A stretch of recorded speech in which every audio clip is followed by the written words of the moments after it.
Welcome all of you to our channel physics tech by IITian. हम यहाँ पर आपको मैथ और फिजिक्स के वीडियोस थ्रू लेक्चर प्रोवाइड करा रहे हैं ताकि आपको कंपटीशन लेवल तक और बोर्ड लेवल में प्रिपरेशन के लिए काफ़ी हेल्प मिल सके। इस चैनल पे आपको मैथ की क्लासेस मिलती हैं, फिजिक्स की भी मिलती हैं। और अभी मैं मैथ का सेशन लेता हूँ यहाँ पे। तो मैथ में हमने कई सारे टॉपिक कवर किए हैं। जैसे हमने 11th लेक्चर क्लास का हमने सीरीज पूरा खत्म कर दिया है और ट्रिग्नोमेट्री का भी कुछ पार्ट कवर किया है। इतना कवर किया है जो 10th लेवल तक लोग पढ़ के आए होते हैं, तो उतना डाल के मैंने वहां पे होल्ड कर दिया है ताकि जिन लोगों का बेसिक क्लियर नहीं है वो उसको देख करके बेसिक क्लियर कर सके। और अभी हम 12th का एक topic matrices and determinant cover कर रहे हैं। इसमें भी कई सारे लेक्चर्स हो चुके हैं। मैट्रिसेस का काफी पार्ट हमने कवर कर लिया है और अब हम डिटरमिनेंट पे आ चुके हैं। तो पिछले लेक्चर में मैंने आपको डिटरमिनेंट की डिफिनीशन और कुछ प्रॉपर्टीज बताए थे, तो उसी लेक्चर को आज हम कंटिन्यू करते हैं। उस लेक्चर में हम ज्यादा क्वेश्चन नहीं कर पाए थे, तो आज हमारा जो मेन फोकस है वो क्वेश्चंस के ऊपर है, क्योंकि थ्योरी के साथ में अगर आपको क्वेश्चन मिलते रहेंगे तो आपको काफी हेल्प मिलेगी।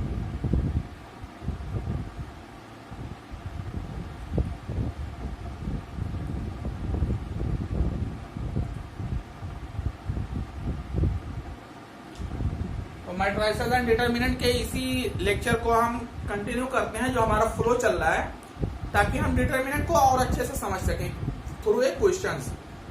तो आज हम कुछ क्वेश्चंस आपको ऐसे कराने वाले हैं, तो बेसिक क्वेश्चन, लेकिन वो आईआईटी में आए हुए क्वेश्चन है। तो लेकिन उसको करने से पहले हम एक छोटा सा डिफिनीशन है उसको आज जान लेते हैं। छोटा सा डिफिनीशन है, बहुत काम आता है।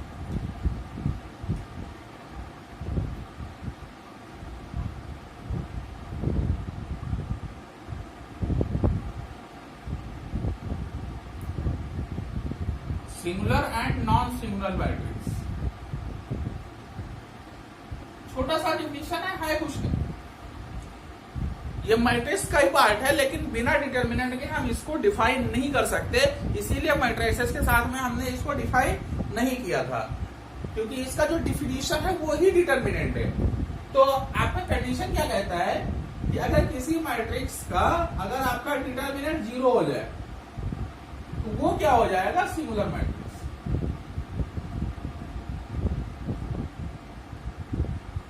और अगर ये 0 के अलावा कुछ भी आए, पॉजिटिव आए या नेगेटिव आए, फर्क नहीं पड़ता, वैल्यू कुछ आपको मिल जाए तो वो नॉन सिंगुलर हो जाएगी। ये जो छोटे छोटे टर्म होते हैं ना, यही आपको कॉम्पिटिटिव एग्जाम क्लियर करवाते हैं। मान लो आपको एक मैट्रिक्स दे दिया एग्जाम में, आपको एक डिटरमिनेंट दे दिया 1 2 5 6 x स्क्वायर 3 2 4। अब वो क्वेश्चन में बोलता है कि अगर ये मैट्रिक्स सिंगुलर मैट्रिक्स है तो x की वैल्यू निकालो। तो आपको कुछ नहीं करना है। मान लो मैट्रिक्स में दिया हुआ है, डिटरमिनेंट भी नहीं, मैट्रिक्स दिया हुआ है और बोल रहा है अगर ये मैट्रिक्स आपका सिंगुलर मैट्रिक्स है तो आप x की वैल्यू निकाल के बताओ। तो आप क्या करोगे? आपको अगर सिंगुलर मैट्रिक्स की डिफिनीशन नहीं पता है तो आप कुछ नहीं कर सकते, लेकिन अगर आपको पता है कि सिंगुलर मैट्रिक्स क्या होती है तो आप इस क्वेश्चन को बड़ी इजीली सॉल्व कर सकते हैं। अगर क्वेश्चन बोल रहा कि ये सिंगुलर मैट्रिक्स है, मतलब इसका जो हम डिटरमिनेंट निकालेंगे ना वो इक्वल टू 0 कर देंगे। तो फिर मैट्रिक्स को जैसे आप डिटरमिनेंट सॉल्व करते हैं वैसे सॉल्व करेंगे तो आपके पास एक क्वाड्रेटिक इक्वेशन बन जाएगी। अब क्वाड्रेटिक सॉल्व करना आपको आता है, तो इस तरह से ये बहुत आसान क्वेश्चन बन जाएगा। लेकिन अगर आपको इसकी डिफिनीशन नहीं पता होगी तो आप इस क्वेश्चन को छोड़ देंगे और वहां आईआईटी के मेन पेपर में आप 4 नंबर छोड़ के आ जाएंगे, जो कि आपको सच में आता है, लेकिन एक छोटे से कॉन्सेप्ट की वजह से आप 4 मार्क्स मिस कर गए। इसीलिए डिफिनीशन आपको बताना जरूरी था। तो आज का जो हमारा मेन फोकस है वो है न्यूमेरिकल्स के ऊपर। तो आइए अब न्यूमेरिकल सॉल्व करना स्टार्ट करते हैं और कुछ बेसिक क्वेश्चंस करते हैं। है तो बेसिक क्वेश्चन, लेकिन आईआईटी के मेंस के पेपर में आए हुए क्वेश्चन है।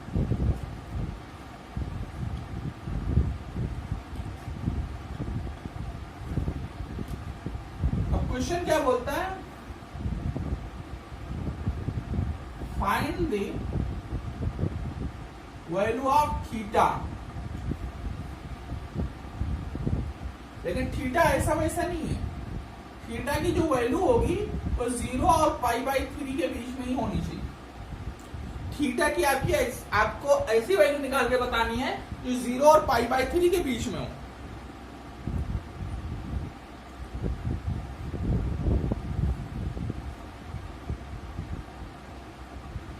अब थीटा की वैल्यू कहां से निकालेंगे आप, उसके लिए आपको दिया हुआ फॉर विच एक आपको डिटर्मिनेंट दिया हुआ है, मैट्रिक्स नहीं, डिटर्मिनेंट दिया हुआ है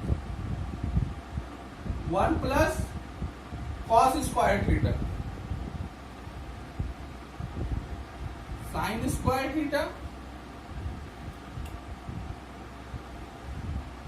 4 cos theta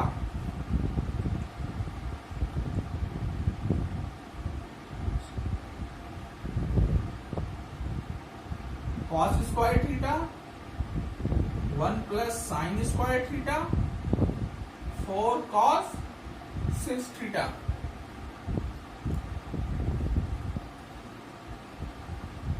cos square theta sine square theta 1 plus 4 cos 6 theta is equal to 0। अगर ये इज इक्वल टू 0 है तो आपको थीटा की वैल्यू बतानी है, लेकिन आपको जो थीटा की वैल्यू आएगी वो 0 और π/3 के बीच में होगी। अब ये 2019 का क्वेश्चन है, अब IIT का क्वेश्चन है तो जाहिर सी बात है इसमें ऑप्शन होंगे, तो हम आपको ऑप्शन भी बता देते हैं। π/9 π/18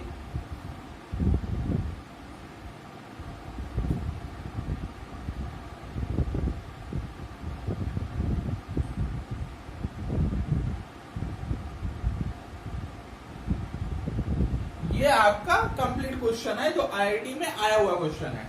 अब इसको सॉल्व करने की कोशिश करते हैं। अगर हम इसको एक्सपेंड करने गए तो हम थीटा में उलझ के रह जाएंगे। मान लो इसके अबाउट एक्सपेंड करते हैं, इसका मल्टीप्लीकेशन इसके साथ होगा 1 प्लस साइन स्क्वायर थीटा को आप जब 1 प्लस 4 कॉस 6 थीटा से मल्टीप्लाई करेंगे तो आप उसी में उलझ के रह जाएंगे। तो ऐसे कंडीशन में हम क्या करते हैं, बेसिक सी प्रॉपर्टी अप्लाई करते हैं, क्योंकि हमने मैट्रिसेस में पढ़ रखा है कि हमारा जो एलिमेंट्री ट्रांसफॉर्मेशन है वो अप्लाइड है, मतलब वो वेरिएबल है, तो हम उनको अप्लाई करने की कोशिश करते हैं।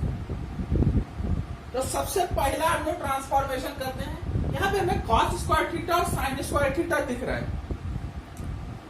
हमारे दिमाग में बेसिक सा जो कॉन्सेप्ट आ रहा है वो क्या आ रहा है कि कॉस स्क्वायर थीटा और साइन स्क्वायर थीटा है।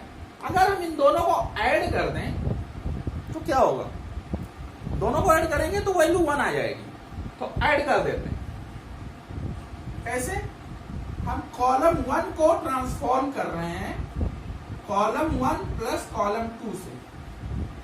मैंने आपको लास्ट लेक्चर में बताया था जब हम डिटर्मिनेंट का कॉन्सेप्ट पढ़ रहे थे कि एलिमेंट्री ट्रांसफॉर्मेशन में आप कुछ भी कर सकते हैं, लेकिन यहाँ पे जो वैल्यू होनी चाहिए वही यहाँ पे होनी चाहिए। मल्टीप्लाई डिवाइड आप कुछ भी कर सकते हैं, और जो भी कॉलम आप ऐड कर रहे हैं उसमें भी कुछ भी मल्टीप्लाई या डिवाइड कर सकते हैं या सब्ट्रैक्ट कर सकते हैं। तो जब हम इस कॉन्सेप्ट को अप्लाई करते हैं तो क्या बनेगा, इसको इसमें ऐड करना है और यहाँ पे लिखना यहाँ पे होता है, और ये प्लस ये करके या ये माइनस ये करके जो भी आप अप्लाई कर रहे हैं, लेकिन लिखना वहीं पे है जो पहला वाला आपका टर्म है, ये यहाँ पे जो है यहाँ पे वही रहेगा। तो क्या 1 प्लस कॉस स्क्वायर थीटा, हमने क्या किया इसमें साइन स्क्वायर थीटा ऐड कर दिया, तो जब दोनों ऐड होगा तो cos square theta plus sine square theta मिलकर 1 बनेगा, और यहाँ पे एक 1 पहले से है, तो क्या हो गया 2। ऐसे ही दूसरे रो में देखो कॉस स्क्वायर थीटा है, यहाँ पे 1 प्लस साइन स्क्वायर थीटा, जब दोनों ऐड होंगे तो कॉस स्क्वायर थीटा और साइन स्क्वायर थीटा मिलके 1 हो जाएगा, और 1 पहले से है तो ये भी हो जाएगा 2। और जब आप थर्ड रो की बात करेंगे तो सीधा बनेगा cos square theta plus sine square theta मतलब 1। बाकी हमने कहीं पे किसी और कॉलम में कुछ किया नहीं, सिर्फ कॉलम 1 में किया, तो बाकी को ऐसे ही नोट कर लेते हैं।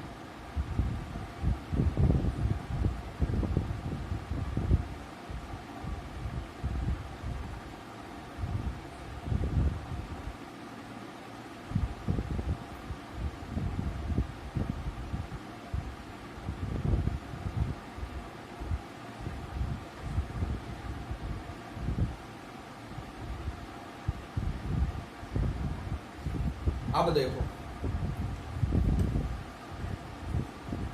अब हम और कुछ कर सकते हैं, दिख रहा है ये दोनों इक्वल हैं। अगर इन दोनों को सब्ट्रैक्ट कर दें तो ये 0 बन जाएगा, लेकिन ऐसे में क्या होगा, सिर्फ यही 0 बनेगा। हम कोशिश करते हैं इन दोनों को 0 बना दें, तो हमारा जो कैलकुलेशन है बाद वाला वो और आसान हो जाएगा। कैसे?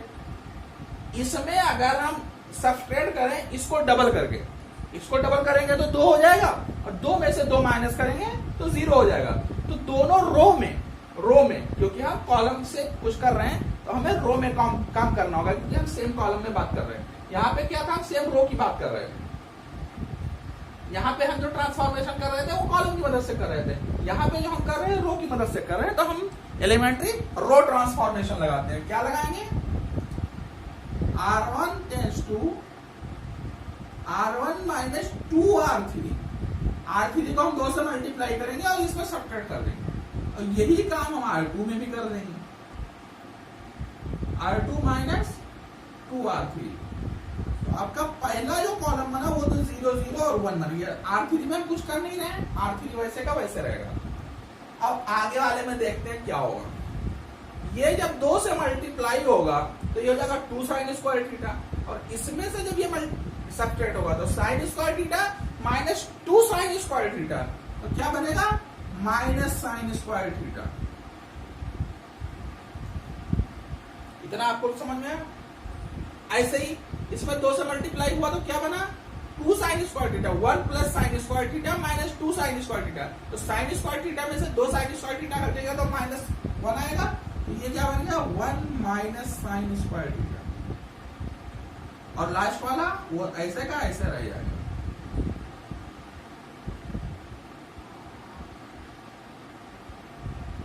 मैं यहाँ पर जो क्वेश्चन करा रहा हूँ बेसिकली क्या है कि आपको एक बात तो डिटरमिनेंट निकालना आ जाए, और दूसरा है जो एलिमेंट्री ट्रांसफॉर्मेशन है ये अप्लाई करते हुए आपको आ जाए। अब लास्ट कॉलम में देखते हैं, यहाँ पे कितना है? 4 cos 6 थीटा। 2 से मल्टीप्लाई होगा तो 8 बन जाएगा। सबसे पहले तो ये 2 से मल्टीप्लाई होगा, और यहाँ पे कोई भी न्यूमेरिकल वैल्यू है नहीं, तो ये तो -2 हो जाएगा। 0 - 2 -2। यहाँ पे 4 यहाँ पे डबल होगा तो हो जाएगा -8। तो 4 - 8 मतलब -4 cos 6 थीटा। सेम वैल्यू इसमें भी बनेगी, और लास्ट वाला ऐसे ही रहेगा 1 + 4 cos 6 थीटा। इसको आप सॉल्व करेंगे तो वैल्यू 0 आनी चाहिए, क्योंकि हम जो भी ट्रांसफॉर्मेशन करते हैं डिटरमिनेंट पे कोई भी फर्क नहीं पड़ता है। अब हम कॉलम 1 के अबाउट एक्सपेंड करते हैं, क्योंकि 2 वैल्यू 0 है तो हमें एक ही के अबाउट करना है, और ये भी 1 मल्टीप्लाई होगा तो कुछ नहीं बनने वाला है। तो अब हमारा जो डिटरमिनेंट है इसके अबाउट अगर हम एक्सपेंड करते हैं तो क्या बनेगा? माइनस साइन स्क्वायर थीटा और 1 minus sign square theta, -2 - 4 cos 6 theta और -2 - 4 cos 6 थीटा इक्वल टू 0। अब हम इसको सॉल्व कर लेते हैं, क्रॉस मल्टीप्लाई कर लेते हैं। तो माइनस साइन स्क्वायर, यहां से अगर हम माइनस कॉमन ले लें तो भी कोई बात नहीं होगी, लेकिन फिर भी हम इसको ऐसे ही एक्सपेंड कर लेते हैं, क्योंकि हमें माइनस को मल्टीप्लाई करना आता है। तो ये माइनस माइनस दोनों टर्म प्लस में बनेंगे, तो ये बनेगा 2 sine square theta plus 4 sine square theta cos 6 theta. और जब ये इसमें मल्टीप्लाई होता है तो माइनस के साथ में मल्टीप्लाई होता है, तो माइनस के साथ में तो ये टर्म मान लो माइनस कॉमन निकल के प्लस बन गया, तो इसको प्लस मान के इससे मल्टीप्लाई कर देते हैं, तो हो गया प्लस 1 का मल्टीप्लाई करो तो क्या हो जाएगा 2 प्लस 4 cos 6 थीटा। अब ऐसे ही माइनस साइन से मल्टीप्लाई करो तो क्या हो जाएगा -2 साइन स्क्वायर थीटा और फिर minus 4 sine square theta cos 6 theta is equal to 0। अब देखो 2 sine square theta cancel, 4 sine square cancel, बचा क्या 2 plus 4 cos 6 theta is equal to 0।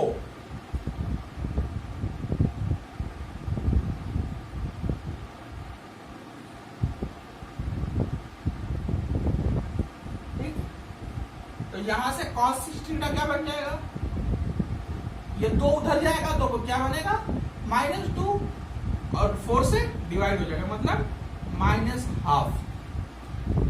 cos 6 theta की वैल्यू आपकी -12 आ रही है, तो -12 cos में किसकी वैल्यू होगी, cos में किसकी वैल्यू आपकी -12 होती है। इसीलिए मैंने आपको ट्रिग्नोमेट्री के कुछ लेक्चर डाल रखे हैं ताकि आपको ये बेसिक जो वैल्यूज वाले क्वेश्चन है वो सॉल्व करते आए। अब cos में अगर आप देखेंगे तो -12 जो होती है वो cos 120 डिग्री की वैल्यू होती है, तो 120 डिग्री को कैसे लिख सकते हैं cos 2π/3 रेडियन में, रेडियन और डिग्री को कन्वर्ट करना भी मैंने आपको ट्रिग्नोमेट्री में बता दिया है। तो यहां से क्या मिला हमारा कि 6 थीटा जो है वो 2π/3 के बराबर हो गया, तो थीटा कितना होगा 2π/3 इंटू 9 इंटू 6, 6 नीचे आ जाएगा तो 2 इंटू 3, तो हमारा फाइनल आंसर कितना आया π/9। कहां पे लिखा है ए ऑप्शन में, मतलब हमारा ए ऑप्शन सही था इस क्वेश्चन में। तो बहुत ही बेसिक क्वेश्चन है, करना कुछ नहीं है, लेकिन आपको अगर ये बेसिक आइडिया है तो ही आप ऐसे क्वेश्चन को सॉल्व कर सकते हैं। ठीक, देखिए क्वेश्चन में थोड़ा कैलकुलेशन डालना था, फिर क्या किया ट्रिग्नोमेट्री डाल दिया, इसलिए आपको ट्रिग्नोमेट्री का जो बेसिक नॉलेज है वो एटलीस्ट होना चाहिए, नहीं तो आप ट्रिग्नोमेट्री तो छोड़ दीजिए, बाकी के जो टॉपिक हैं उसमें भी आपको दिक्कत आती रहेगी। तो उम्मीद है आपको ये क्वेश्चन समझ में आया होगा। IIT JEE का क्वेश्चन है इसलिए उसका थोड़ा कैलकुलेशन करवाया, लेकिन अगर स्टार्टिंग में आप इसको एक्सपेंड करने चले जाते तो आप कैलकुलेशन में उलझ के रह जाते, इसीलिए क्वेश्चन दिया गया था ताकि ये पता चल सके कि कितने लोगों को एलिमेंट्री ट्रांसफॉर्मेशन आता है, क्योंकि जिसको एलिमेंट्री ट्रांसफॉर्मेशन नहीं आता वो इस क्वेश्चन को 15 से 20 मिनट लगाएगा करने में, लेकिन ट्रांसफॉर्मेशन की वजह से आप इसको 0 बना दिए तो एक्सपेंड करना आपको आसान हो गया। तो आइए एक क्वेश्चन और करते हैं, वो भी IIT में आया हुआ ही क्वेश्चन है।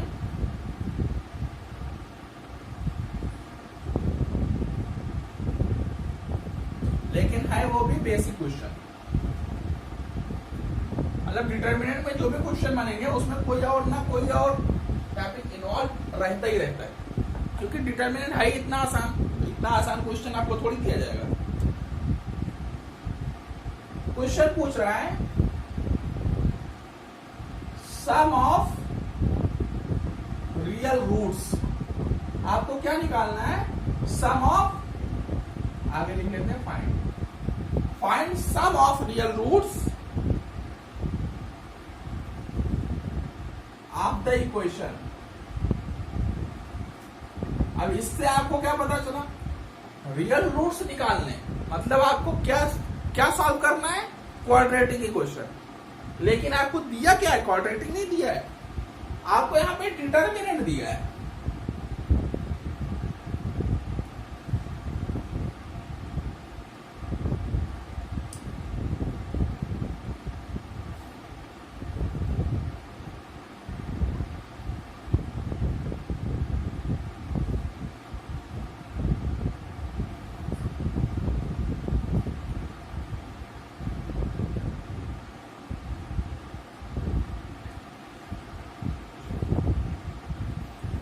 ऑप्शन भी देख लीजिए इसका, ऐसे कॉमा करके ऑप्शन लिख देता हूँ, 4 ऑप्शन जो है।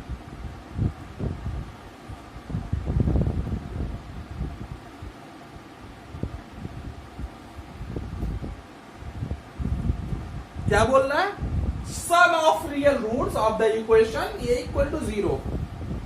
तो सम ऑफ रियल रूट्स आपने देखा तो आपके दिमाग में एक ख्याल आ जाना चाहिए कि हाँ ये क्वाड्रेटिक का क्वेश्चन है, लेकिन आपको क्वेश्चन किस फॉर्म में दिया हुआ?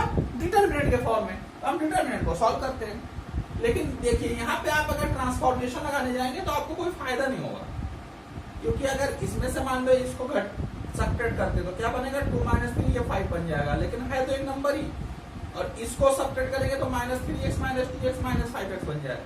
यहाँ पे x कैंसिल आउट हो जाएगा, लेकिन उससे ज्यादा फर्क पड़ने वाला नहीं है। तो जब कुछ फर्क ही नहीं पड़ने वाला है तो हम एक स्टेप क्यों बढ़ाएं?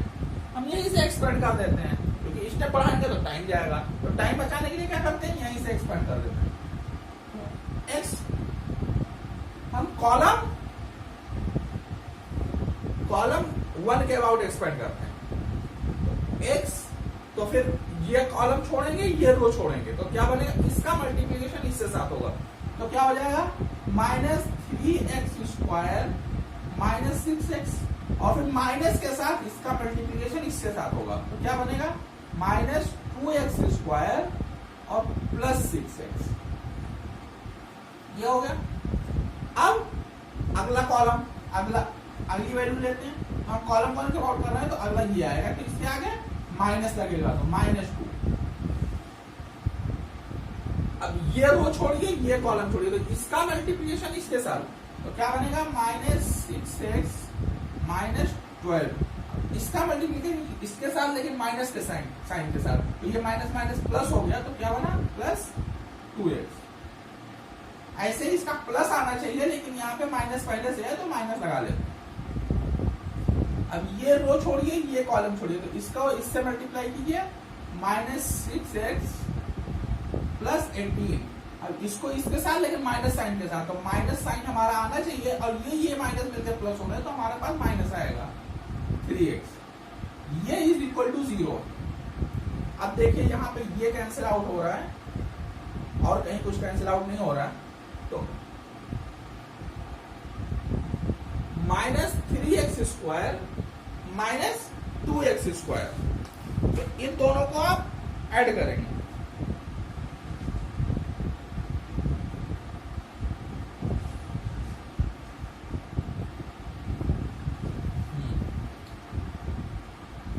तो हम इसको ऐड करेंगे तो क्या आएगा? -5x², और उसका जब x से मल्टीप्लाई होगा तो क्या आएगा? -5x³ -5x³ ऐसे ही आगे का देखिए, -6x और +2x कितना?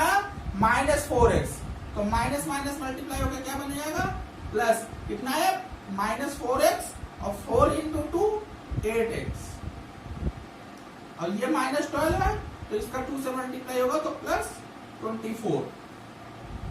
अब इसमें देखिए, -6 और -3 -9, 9 × 3 27x। ऐसे ही जब ये 18 मल्टीप्लाई होगा, 18 × 3 54। तो उम्मीद है आपको ये समझ में आया होगा। इतना हो गया।